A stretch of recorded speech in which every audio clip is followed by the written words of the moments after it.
round of California here at Willow Springs in, just outside of, Los Angeles. A couple of news items coming into this race are, the fact that, Lola has returned, in that spot vacated by Nigel Norris, with drivers Zicky Marley and Jay Stella got the other ride, after being faster than Brian Boone. So, Brian Boone will have to wait until possibly the American 700 to get a ride. Also, we know for a fact that Car 1 will be piloted by Kenny Myatt, of course, in the American 700, and we're 95% sure that Car 2 will be driven by Ike Durbin, a car number 2 for Durbin Sport Sanctum. Not a whole lot going on other than that, but Willow Springs is going to be around a California site. There is also the American 700 in Auto Club outside of LA in the other direction. So this should be an interesting race. Tire wear has also been a bit of an issue, but we'll get more to that in the race. Let's get to it. Jake Baskinger leads the field down to the green here at Willow Springs for the round of California to take off. And it looks like that is Jeffrey Finguy on the outs, or Jordan Davis on the outside. Finguy's on the inside, already looking on De Silva. It looks like Davis slid out wide, and it already looks like Baskinger's taking off to a lead here. Baskinger has been the fastest car all weekend, and they round through some of the corners here. As you can see, this track is kind of set in the middle of nowhere, believe it or not. It is an old sports car circuit, but it looks like everybody has made it through cleanly so far. James Tyson's behind the two Lolas, which have come back. Yeah, those cars have engine, or, well, they don't handle worth a darn, but, I guess they got Discover Ohio engines in that car. And, oh, I did hear a wreck, and there goes a few cars off. Looks like we've got one of the DNCs. That looks like Alex Allen down there. One of the Lexus cars went around. Will Lewis, that is. And one of the Arizzonis took a nice little spin there. Oh, wow. Tamara DeLeese went way off. We'll have to see that again. This one started a long way back as DeLeese gets into Matt Duncan. And DeLeese slides back on the track. And there's where Duncan slides back on and collects the Lexus there. And that's not good for the drivers. Oh, and then there's where Will Lewis was in it. But that's definitely going to spread out the field a bit. However, none of these cars were really all that fast this weekend anyway. Looks like Chris Louviere was one of the cars that also got forced way off the road. I didn't exactly catch where he went off at. Leonardo da Silva, the Admarian winner, is already looking to the inside, however, of Jake Baskinger, and it looks like he's going to dive low and get the position, forcing Baskinger wide, and Baskinger lost a lot of speed there. And there goes Jordan Davis. Oh, Davis kind of forces him off the track there. However, we know Baskinger has been quick here, going for that first ever win. Well, we know that the last time these guys were on a road course, we saw possibly the best race ever. Last week, we kind of got that tame race that we needed after such an intense race at Amaria. But I'm thinking, well, Leonardo da Silva is doing a fantastic job today. And, well, I'm not actually surprised that he's leading. However, Jordan Davis is looking pretty strong back there as well. So it looks like Fabrosis and DJ Curtis in the 6 and 7 are battling alongside of each other. There's Sean Angel on the inside as well. Shalrod, oh, that's 3 wide back there as well. Or close to 3 wide. That was McCain in that. However, they handled that with ease. I'm wondering if Jake Baskinger had a qualifying setup on that car, because he is not looking very strong right now. That car has been dominant all weekend. However, well, really hasn't shown a whole lot of speed today, or in the race so far. It's lap 3 of 51, but looks like Jake Baskinger has been struggling with that 4 car, losing time drastically to Jordan Davis and Leonardo da Silva. We'll have to see how Baskinger can recover. Baskinger did just run a pretty slow lap time in comparison to the 2 leaders. Leonardo da Silva has already caught Chris Louviere. Chris Louviere as they round some of these corners down here. Up and over the hill, the sand dune. And it looks like da Silva is going to be held up a bit here by Louviere, who is way off the pace in his turbine-powered car. Louviere has not had a good start to his season. That team looked fast at Sebring, but hasn't shown a lot of speed since, and it looks like De Silva forces him wide a bit there. Oh, that's really shaky, and there they go! Oh no! Louvier didn't like that. Louvier really didn't like the fact that De Silva was kind of playing games with him, and oh, there's a stack up now. Yeah, they stacked him up down there, and man, De Silva just didn't. They were not taking any crap from each other. I mean, Louvier should have gotten out of the way, but oh, and it looks like De Silva's pissed off as oh man, Vincent Allen nearly dumped him there. So here they come off the corner. It looks like well, De Silva slides up there, forces Louvier off the track, and then forces him again. Louvier didn't like that and just dumped him. Plain and simple. That might get a little investigation by... Oh, and then Louvier comes back onto the track trying to avoid him, and that's probably going to get an investigation by the officials, and possibly a penalty. As we saw one of the Visalolas in the background was coming down pit road. Stop-go penalty for Chris Louvier. Well, kind of expected, on all honesty, as starting to see this track has been really difficult with tire wear, as there's Jake Baskinger racing with, that would be Jeffrey Finn guy, with Davis leading. Fabrosis took second, and Baskinger fell back, but we're seeing a lot of different pit strategies here. Sean Angel qualified pretty high up the order, and is already on pit road here on lap 6. So, looks like Allie Nelson also got some damage, or, no, that's Thaber, I apologize, that's Thaber. We'll have to see what happened to Tyler Thaber. Well, it involved his teammate. I don't think S3 is going to be too happy with this, as Allie Nelson effectively just dumped her teammate. And you saw Thaber caught some air down there, and then luckily Thaber was able to keep that car back under control. Well, I might have to take back about the early pit strategy, as McCain slid up in front of Angel and went off the track. That's why they both had to pit. Didn't look like it from the one angle, but Nathan McCain and Sean Angel had a pretty rough off there as well. Whoa, looks like one of the ARCSOA Americas. That was Casey Lester. Got up into the side there of the 3 car. Surprising run by Visalola. Apparently they do have Discover... Oh no, he's a lap down. Never mind. Jay Stella is off the pace. And, yeah. Jordan Davis pretty much dominated at Road Atlanta earlier this season. And this track is well, not really similar to Road Atlanta. There is some elevation changes that are pretty important, as he is. I think that's Zayden Davidson. He's putting a lap down in the Damage 99 car from that big lap 1 Schmazel. Looks like Fabrosis is trying to get by the lap car of Thaber in the process. Looks like he'll be able to clear him just based on pure speed. But Jordan Davis is on his way to possibly winning another race if he's... He was also really good in Amaria, too, so he's going to be a definite championship contender. His rookie season last season was also very impressive. And that's going to be something to watch as this race goes on, because Jordan Davis is very, very quick. Jake Baskinger seemingly is recovering from his little schmozzle there earlier on. Apparently that car just took a little bit longer to get heat into the tires. However, he doesn't look very fast in comparison to the leaders up there who are doing 1 minute 7s, in all honesty. 1 minute 7.7s, while he's stuck at about a 1 minute 8.1 is his fastest lap.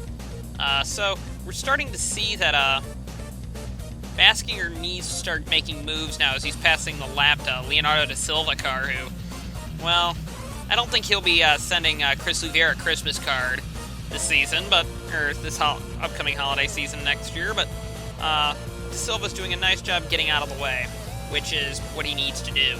Here we are with Zicky Marley running 26th in the Visalola. He's actually faster than the Squadra Anderzonis right now, and that's because, well, that car is a pain to drive, but we're hearing, have Discover Ohio's last season's engines in it. They had a few spares left over.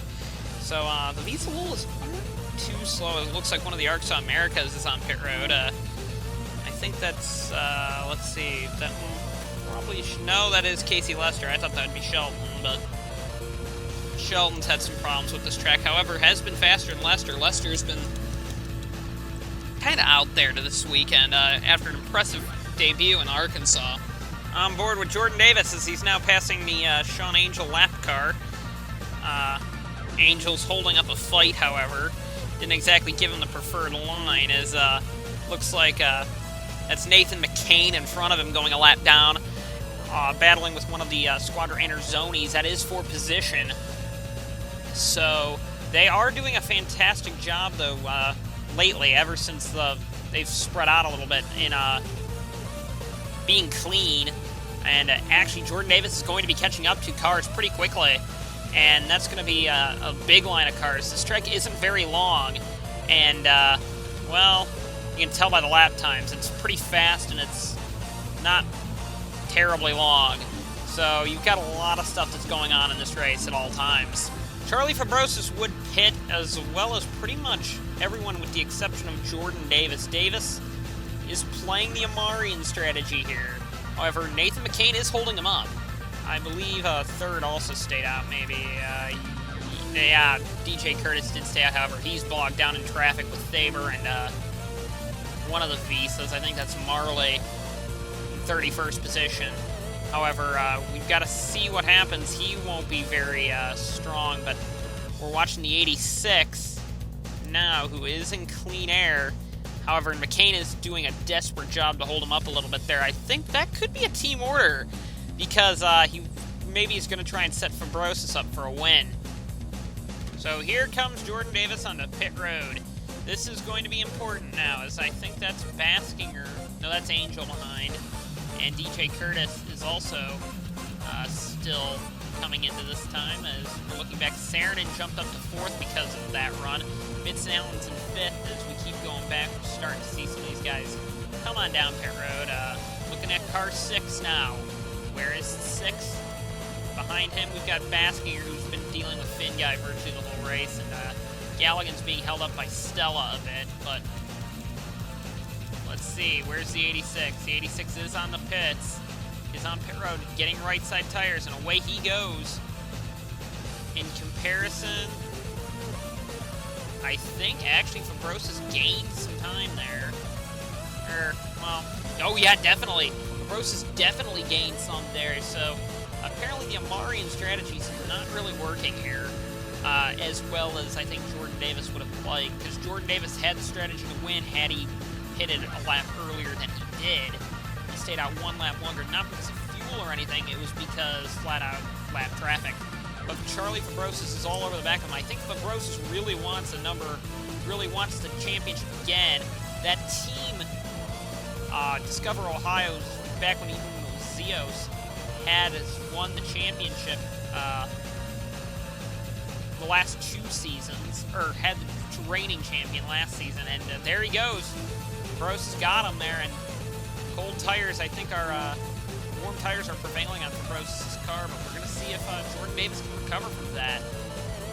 If we go back, looks like third is going to be DJ Curtis. Baskinger actually closed in a little bit on Curtis. However, oh, there's some contact. There goes Baskinger off the track. Bad luck, Baskinger goes way off the track, back on. However, he's going to lose Finn Guy's position and Galligan's. Coming up here, we've got a battle between Vincent Allen and Tuomas Saarinen. Saarinen goes off the track, and so did Vincent Allen. Vincent Allen, it would rejoin the track. But further back, Fitzwater would actually hit Saarinen, and that wouldn't end well for Tuomas Saarinen's day, and Fitzwater's day goes from bad to worse as well. So Tuomas Saarinen, tough break for Fitzwater. He really wasn't doing anything wrong there. Charlie Fabrosis is pulling a bit of a lead, though. The Arkansas winner is pulling a lead on the 86 car. We'll see this time by. Not exactly sure. And we'll look at the lap time. Oh, no, but that time Davis was faster, so we'll see. Tire heat's definitely a factor. James Shelley's all over the back of Adam Tedford. Tedford is looking to block, but it looks like Shelley's going to get quite aggressive with him here. And that was close. There's some contact there, but no harm, no foul so far. At the top of the hill we're watching now, Tedford is being challenged pretty hard now by Galligan, and now Allie Nelson is there. I'm sorry, that was James Shelley. Shelley is up. So James Shelley comes to the top of the hill this time, and, well, Tedford tried to block. Shelley dives under, and there's Allie Nelson looking for a piece of this action. And this is going to be close coming into the corner. 3 wide here is not going to work. And Nelson slides off. Kind of gives Shelly a little bit of a nudge there, saying that she didn't appreciate that. But Shelly's going to get the spot. Now Nelson is trying to work here on, that would be Tedford, as there's another battle up front. That's for a lap position now. As Nelson will grab that spot, as we've got Silver Fox also waiting in the wings, trying to get up a little bit higher up the grid. CBM, I think, needs a little bit nicer of a run so far. They've been just consistently in the points, but the points haven't been good enough for them. And one of the Porsches are on pit road. I'm guessing that's got to be Angel. No, it isn't. Yeah, Baskinger's got a problem, I guess. So Jake Baskinger with a mechanical problem or with the tire going down, that's not good for his chances in this race. He's been fast all weekend, but bad's just gone to worse for him. Leonardo da Silva is breaking down. Actually, I think he got into another wreck. We'll have to check that. But he has no power right now, and I don't think he'll make it. I don't know. He might make it back to the pits, but we'll have to check. This was with Cody Lamas, and it looks like Silva's going to get a bit aggressive there, and, well, Lamas didn't take too kindly to that, and they both went off the track. And, well, that's the end of the race for Da Silva. Lamas would continue. And as you can see, he is still trying to coast around, but there's his teammate Vernier. Is not... He tried to go behind him. I'm not sure why you'd do that. And then Nelson kind of got trapped back there as well. So there's a big stack up because of Leonardo da Silva, who I think would have just been better to pull. Oh no, Sheldon DeMax got into him. Oh man, well, they're ball done. All 3 of them are out. There goes, well, there's an outside lane, people. I know it's going to be hard, but go out there. Good, good, good. And, oh, well, looks like Shara was getting a little bit aggressive there. And there goes a bunch of cars even faster. And Da Silva still crawling. Just pull off the track now, boy. Good. Meanwhile, Charlie Fabrosis is being held up by the Visawola of Jay Stella, and that means Jordan Davis is going to dive to the inside and retake the position. And Fabrosis isn't really happy with Jay Stella there. Got removed from his Menervini ride because of his poor attitude, and now is, well, showing that on track right now. But Jordan Davis has pulled off to a lead a bit here, and Davis was faster than Fabrosis that last lap. DJ Curtis from 3rd place takes the normally reliable Infinity and blows it up, and that's going to be a tough exit for DJ Curtis. He's been proving that he's one of the major championship contenders in this race, and oh, it looks like he's slipping his own oil and is giving the people the inside, but Galligan hits him! Oh no, Sean Galligan from a very, very good position just didn't have a chance there, and he just went off the track. I mean, couldn't really do much. Wow, it looks like Nelson Saber nearly got forced onto pit road, and Finn Guy did get forced onto pit road. So I think they've got to be changing up Finn Guy's strategy here. So this race started off clean, and then it seemed like all hell was starting to break loose. And now Zayden Davidson would slide up into the Squadra Interzoni there. That is of Paula Thenos, and barrel roll many, many times. So looks like this race has gone absolutely insane. And, well, now Zayden Davidson has to crawl out. That is, of course, the other pit road, the normal pit road here. They need the bigger one for the ARCSOA Elite Series, the brand new pit road, but tough break for Davidson. This is what happened to Jeffrey Finguy a few laps back, and why he got rear end damage as he was battling with the lap Matt Duncan car, and pretty much Duncan slid out and caught him out. So that's going to be a very tough situation for Jeffrey Finguy. He still is pretty high up, though, in the running order, though. Battle for 3rd heating up is Nick Perkles. Man, Perkles has been blasting his teammate out into the weeds this season. He's trying to take 3rd away from James Shelley now, and Perkles on the podium was not something I expected, to be honest with you. But, good to see Perkles doing something, and I'm very interested to see what I think the Thunders could get a win this season, in all honesty. That should be interesting to watch. However, it looks like, they're going to start their green flag pit cycle as Finn Guy got forced onto pit road again. We didn't get video of that. And now we're seeing, well, a few of these cars pitting. Jordan Davis stayed out is currently 2 laps longer than, well, the 6 car of Fabrosis, and we're expecting him to come down pit road this time. I believe he will. Yes, he is this time. No, he's not. Maybe something happened to the 6 car that we're not aware of. Jordan Davis is coming up to some more lap traffic. He's still staying with the stay out longer strategy, and this time he's really going longer. He saved his tires up pretty nicely. This track has been very, very evil on tires and doesn't have a whole lot of grip. But this should be interesting now as we're going to see Jordan Davis pit this time. Now where's the 6 is the big question. The 6 car should get the lead out of this. Whoa, he is a long way down the order. Long way back. I think, well, maybe the extended strategy finally did work this time. And the 6 is also in some pretty heavy traffic. Whoa, Shalrot and Matt Duncan are having a little tay-tarte there.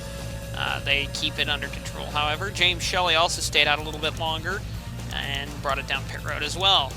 The 6 car is right here. I think the 86 has already probably left the pit road by now. No, he didn't.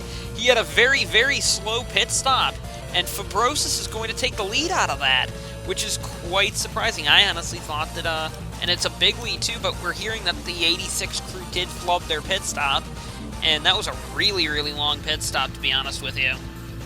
So, maybe some people on Durban Sports are going to get fired on the pit crew, because Jordan Davis is one of the more temperamental individuals in the paddock. Vincent Allen's day has been mediocre at best. He is in the top 10 in points, so quietly running, and he is sliding wide and needs to pit. However, Tamara DeLeese turns him, and wow, that was a pretty strange hit there. Luckily, Allen would walk away from that, but he would fall out of the race. So bad day for Red Bull in general. Close battle here. This is for 6th position now, and it's 3 wide going over the hill, and it looks like Perkley's is going to be the big loser on that one, as DeLeese, or Ryusu gets 6th away, 7th is going to go to Almermuller, and 8th is going to go to Perkley's. But they are also catching up on James Shelley, who is reporting a vibration in that car, so James Shelley not having a very good run. Jordan Davis in 2nd position has newer tires than Fabrosis, and it's starting to show now as Fabrosis is definitely losing time in comparison to him. I don't know if it's enough, but coupled with a good pit stop, Jordan Davis is still in this. Plus, Fabrosis also is going to be slower because he's going to have lap traffic. That specifically being Davis's teammate and Cody Lamas. I wonder if Finn Guy is going to play roadblock for him, for Davis. Well, Fabrosis saw that coming and decided to make an adjustment pit. The 86, however, is going to stay out a lot longer, I have a feeling. So, now we're going to see. I think the 86 might be trying to go on one less pit stop, which would be a bit of a stretch, but he could pull it off if he goes 4 more laps, I would say. Maybe 3. Jordan Davis has to, I think, make it to either lap 39 or lap 38 through 40 to have a chance at this. And Jordan Davis has been the master of saving fuel on a fuel run this season, we've noticed. And, well, this could be Jordan Davis's time to shine. He got kind of a mess out of Amaria. I have a feeling the 6 is going to have to make another pit stop. He's probably going to have to. In comparison, if Davis can go a little bit further, plus Fabrosis is also in traffic, and roughing up the 77. Meanwhile, Fabrosis is in traffic. Heavy traffic at that. I don't know. I think the 86 might be onto something here, making the race in a total 1 less stop.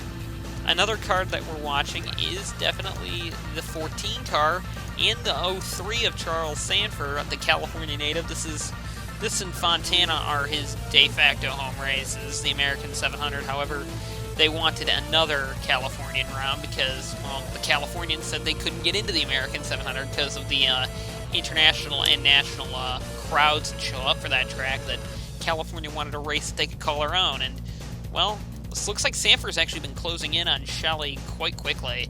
And James Shelley, and Almermuller for that matter, along with him, are right now sitting pretty if Jordan Davis continues his little run here, which he is. Jordan Davis could make it on one more if he saves. It looks like Sanford's going to have to pit. That's going to be close on fuel. He might be needing it coming on the last lap. They're going to be pushing it. Same with Mueller. The 86 of Jordan Davis. If he can stay out this time, I'd say he might get it. If he has to pit this time, he's going to be really close on fuel. Really close on fuel. And Jordan Davis, he is good with fuel. He's economical. However, we have to see, can he handle this, or are they going to bring him down pit road this time? Looks like they're bringing him down pit road. Jordan Davis is on pit road. This is going to be a really close finish for him. We're looking back now. Shelley. Could Shelley try something here? Could he go another lap? If he can try it, he might get it. He might. It looks like he's also coming down pit road. So James Shelley also playing the cautious curve. Well, not cautious. I think they're both going to try on one more stop. Here comes Fabrosis now. We think he's going to have to make a second stop. He's going to be saved just to be safe, but I think he's going to have to make another stop. He blasts by Jordan Davis, however, to the point where he's in threat of losing third, I think. Where's third position? Maybe not. So Charlie Fabrosis, I think, is in the lead right now. Zicky Marley in the Visalola's debut would slide up in front of Cody Lamas, and out of the race he would go. And so Zicky Marley is pretty much out of it. Whoa, that was close with Jordan Davis, wasn't it? Zicky Marley, I wouldn't. Don't quit your day job, Zicky. You weren't exactly the quickest thing there either. Jake Baskinger now, however, he's on a totally radically different strategy, and he is in third in a radical strategy. However, we think he's going to have to pit again as well. I'm pretty much definitely he's going to have to pit as well. However, this could pay off if he can get up the order quickly. And while everybody else is pitting, Baskinger could get away with something here. Get away with a couple of extra spots. I don't think he's definitely in a winner in contention as here he comes down pit road. He's definitely not going to be going for the win. However, we know he's going to make it now. We're pretty sure he'll make it this time. That's going to be interesting to watch. Pretty much now, I think Car 6 needs to save as much fuel as he possibly can. He pitted early. He needs to pull off something Jordan Davis has done in probably the least fuel economical car in the field. The Discover Ohios are not fuel economy cars. They are pretty bad at that. And we're starting to see that they do have a flaw. While the Lycos Brigade, Lycos, isn't half bad at that. However, Jordan Davis is bogged down in traffic. However, I think right now he's still got a save. And it looks like he also got held up by the Aussie Vineyard of Zachary Fitzwater pitting. There's Sean Angel. Both Porsches are on that crazy strategy. As Baskinger is in, we have to see what causes that puff of dirt, but he's all the way back up to 8th, so good run by Baskinger. Charles Sanford got up to 3rd position on his crazy pit strategy run. However, the car would give out. Something went in the car. We're not sure if it was suspension or a tire issue. However, something gave up, and he does a wise thing by pulling off the track there, sliding back on, and Allie Nelson didn't like that, but oh well to her, I guess. And Charles Sanford, the California native, is not going to do as well as he probably deserved. Whoa, and then definitely not with RL Ryusu barreling in there like a bat out of hell. And, well, oh, what happened to Tedford? Tedford would actually get into Ryusu there. And then there goes Thaber way off the track as well. So apparently that wreck caused some shenanigans behind. Jordan Davis is faster than Fabrosis. We know they both have to save gas. I'm not sure about Davis. We do, however, know that probably the 6 will have to pit. Probably. But if he can save, which I don't think is his plan, he might end up with the win here. However, he's got to hope that the 86, and really the 14 too, back there. The 14's another person in that same situation that the 86s have to both run out of gas, and the 6 would win that way. However, the 6 might be able to beat the 14 out of the pits anyway. I'm not exactly sure, but the 6 car winner last week at Arkansas needs to gain some speed here. If Fabrosis needs to make a pit stop, now's the time I think I'd start thinking about it, because there is some heavier lap traffic in front of him, in front of the 16 and these 2 cars as well. There is some heavy traffic, and there was some contact there with the 10. So that just shows you that there's some pretty heavy traffic up ahead. So I'm going to say that Fabrosis has got to make a move soon. There's Showerot bailing for pit road. And see, this is just all a big strategy game now. Who's going to have the best strategy run is your question. And how is it going to affect you? Because right now that's what we're looking at, is it's a strategy game. Fabrosis is in heavy traffic as well. This will help him save fuel.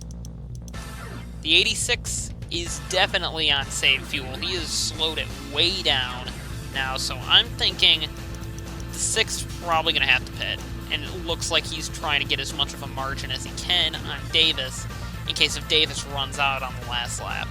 But it looks like Davis is definitely going to try and make it the rest of the way on this tank of gas, which is close to stretching it, in all honesty.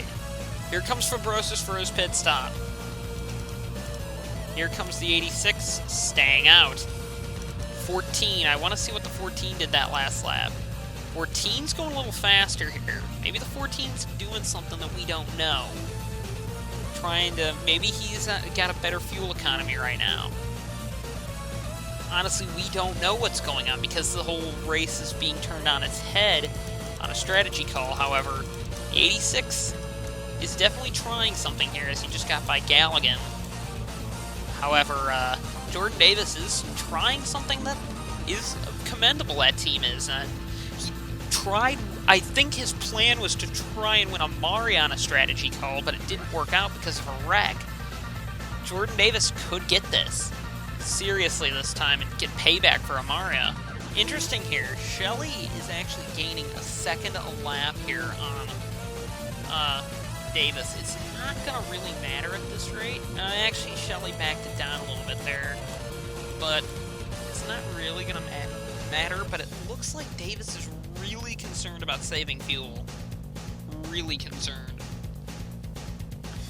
Davis is definitely trying something we haven't seen yet. Where's Fabrosis running, out of curiosity? Fabrosis is back in 3rd position, so he'd still be on the podium. It's just effectively those 2 cars. Sanford had a strategy that I think would actually put him a comfortable 2nd position. But we're just looking at Jordan Davis. Does he have enough fuel to make it? That's the question. Let's see what his lap time was this time. He's picking it back up a bit. Here is James Shelley. Wow, Louvier. Oh, well, that was Louvier being slow. Louvier's got some damage. James Shelley, I think, is on a slower lap as well. So they're both dialing it way down, as it looks like one of the Oricons is on pit road. We'll see why that is. Coming up the hill, the Oricon of Tamara DeLise just died. Not a whole lot DeLise could do there, and, well, would pretty much get towed back into the pit lane. So, Tamara DeLise, tough break. Definitely slowing down Jordan Davis, as he's now also stuck behind the 08 of Thenos, rising up through the first half of the course. He's got only 3 to go. Looks like Shelley also is backing it way down.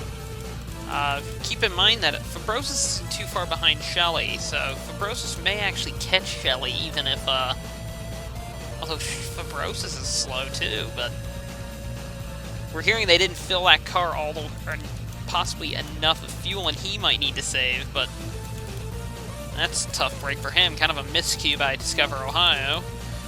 But Jordan Davis really needs to be careful about his fuel intake now. really needs to be careful. 2 to go for Davis now. It's been a big pit strategy game now, and now he's really slowing it down. He just lost 0.4 of a second that time. That's how much he's backing off. He has over 17 seconds over second position, so he can do this. He can effectively go as slow as he really wants to, but will he make it around for 1.5 more laps? That 86 car is looking rather strong now. Well, it is looking like a serious contender. It just doesn't have enough gas. I mean, pretty much fuel warning lights have got to be on and everything in that car. And, well, can Jordan Davis, who's been really good at saving fuel in the past, make it around? White flag for Jordan Davis now. We're going to look at second position here. Still has a spot over Fabrosis. So it's pretty much... Oh, but Shelley has to pit. He doesn't have enough fuel. Shelley does not have enough fuel. They're going to keep Davis out. Davis is still in it. Davis has saved the same car that pitted with him on the same strategy is out of fuel now. The Kathnex car did. I thought he was pushing it a little hard there, but he only has a little bit under half a lap to go, and pretty much the rest of the track is downhill now. I mean, he could maybe coast it around those final 2 corners if he's careful. However, I think Jordan Davis is going to get this. He saved a ton of gas to make it work. Lap 38 was the last time he pitted. Now he made it to lap 51. Jordan Davis wins the round of California here at Willow Springs on a very interesting pit strategy race. Second position going to go to the 6 car of Charlie Fabrosis, who was on a more conservative strategy, but didn't exactly pay off for Fabrosis. Third position is going to go to, looks like Shelley again, maybe. I didn't see anybody that would challenge that. So Shelley's probably going to come out third. Doesn't require a whole lot of fuel to go around for an extra lap. But James Shelley is going to get third, I think. Yes, he does. So fourth is going to go to Almermuller. Fifth is going to go to Baskinger. Nice recovery. That pit strategy, after a tire went down, he did a nice job recovering from it. Anyway, let's go to your finishing results.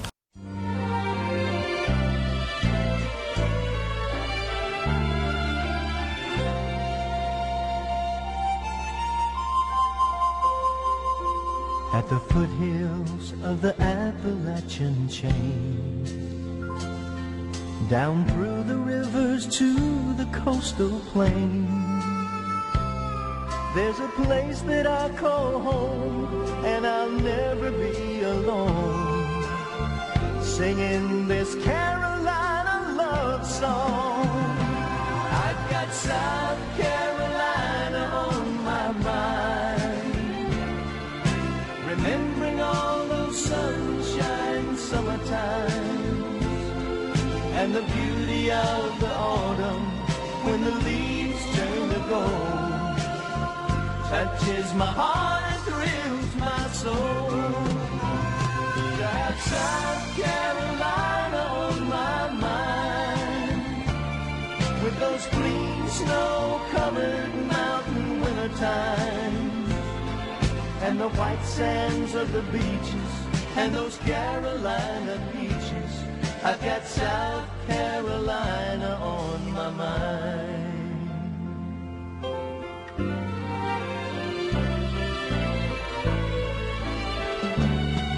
I'm grown now with a family of my own, in a place that all my kids are calling home. And I love this life I'm living, and thank God for all He's given. And my heart sings this Carolina love song.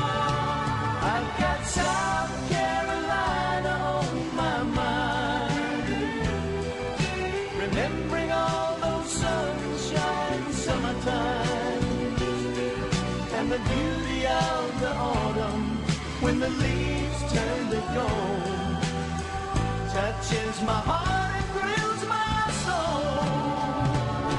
To have South Carolina on my mind, with those clean snow-covered mountain wintertime, and the white sands of the beaches, and those Carolina beaches.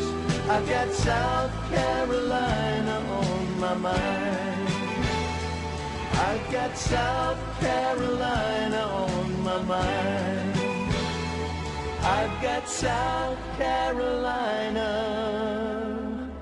on my mind.